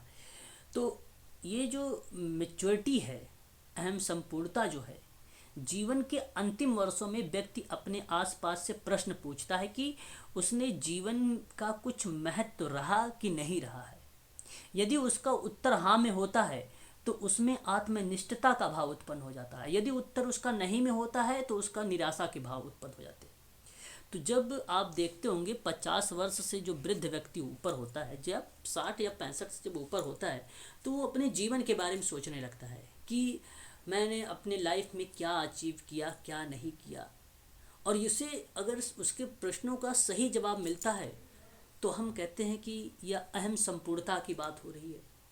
और जब वहाँ पे हाँ में उत्तर नहीं मिलता है तो हम ये कहते हैं कि उसके अंदर एक निराशा का भाव उत्पन्न हो जाता है। ठीक है, तो ये थे एरिक इरिक्सन के कुल 8 स्टेजेस जो मैंने आप लोगों को यहाँ पे समझा दिया। और इसी हर एक अवस्था में एरिक इरिक्सन ने एक शब्द आता है आर। हालांकि अगर हम 3R की बात करें तो रीडिंग, राइटिंग, अर्थमेटिक शब्द भी यूज़ होता है, वो बेसिकली फंक्शनल के अकॉर्डिंग आता है। फंक्शनल जब एकेडमिक की बात करते हैं तो 3R का प्रयोग होता है, रीडिंग, राइटिंग और अर्थमेटिक, इन तीनों शब्दों का प्रयोग होता है। लेकिन एरिक इरिक्सन ने अपने सिद्धांत में प्रत्येक अवस्था में, मनोसामाजिक अवस्था में बताया है 3R के बारे में। रिटुलाइजेशन मतलब कर्मकांडता बताया, रिटुलस की बात करें तो कर्मकांड बोला, और रिटुलिज्म की बात करें तो कर्मकांडवाद बोला। इसका मतलब क्या होता है, इसको समझने का प्रयास करिए। मेरी आवाज़ स्पष्ट है, एक बार कंफर्म करिए। यस। तो अगर हम बात करें कर्मकांडता के बारे में, है ना, कर्मकांडता का मतलब हुआ कि एरिक इरिक्सन ने मनोसामाजिक सिद्धांत में कर्मकांडता का मतलब ये बताया है कि सांस्कृतिक रूप से स्वीकृत तरीके से समाज के अन्य व्यक्तियों के साथ अगर अंतःक्रिया हो रही है, किसके साथ अंतःक्रिया हो रही है, सांस्कृतिक रूप से स्वीकृत तरीके से, जिसको एक्सेप्टेंस मेथड के रूप में समाज के अन्य व्यक्तियों के साथ, जो समाज में और भी लोग रह रहे हैं, उनके साथ अगर कोई अंतःक्रिया हो रही है, तो इस तरीके का जो व्यवहार थोड़े थोड़े समय के बाद अर्थपूर्ण संदर्भ में दोहराए भी जाते हैं, वह शब्द बनता है कर्मकांडता का। क्योंकि सेवार्थी व्यक्ति जो है सीखता है समाज से, और जब अन्य व्यक्तियों के साथ अंतःक्रिया करके सीखता है तो वो बेसिकली कर्मकांडता शब्द रिप्रेजेंट होता है। और एक शब्द है कर्मकांड, और कर्मकांड में क्या बताया गया है कि वयस्क समुदाय, अब देखिए यहाँ पे मैं बात कर रहा हूँ वयस्क समुदाय की, है ना, एडल्ट कम्युनिटी की बात कर रहा हूँ, और वो बताता है महत्वपूर्ण घटनाओं की अभिव्यक्ति के लिए। और जब महत्वपूर्ण घटनाओं की अभिव्यक्ति के लिए कोई कार्य होते हैं तो वो बेसिकली कर्मकांड कहे जाते हैं। वो क्या कहे जाते हैं, कर्मकांड कहे जाते हैं। और ये ध्यान रखिएगा, ये हमेशा हमेशा एडल्टहुड या किशोरावस्था या यूथ एज के अंतर्गत ये चीज़ें हमें देखने को मिलती है। इस बात को आप ध्यान रखिएगा, कर्मकांड। और एक होता है कर्मकांडवाद, और कर्मकांडवाद का मतलब है कर्मकांडता से उत्पन्न विकृति जो होती है, जिसकी वजह से व्यक्ति का ध्यान स्वयं के ऊपर केंद्रित होती है। स्वयं के ऊपर से क्या होती है, वो केंद्रित होती है ना, एक प्रकार से सेंट्रल्ड होता है, तो उसको हम लोग कर्मकांडवाद का नाम देते हैं, है ना। तो ये चीज़ें हैं जो हम लोगों को ध्यान रखना पड़ेगा। मनोसामाजिक विकास के सिद्धांत में एरिक इरिक्सन एक ऐसा विद्वान है जिससे, चाहे वो मेडिकल की बात करें, चाहे वो एनटीए यूजीसी नेट की बात करें, उनमें ये प्रश्न लेकर अवश्य आता है, हर बार लेके आता है।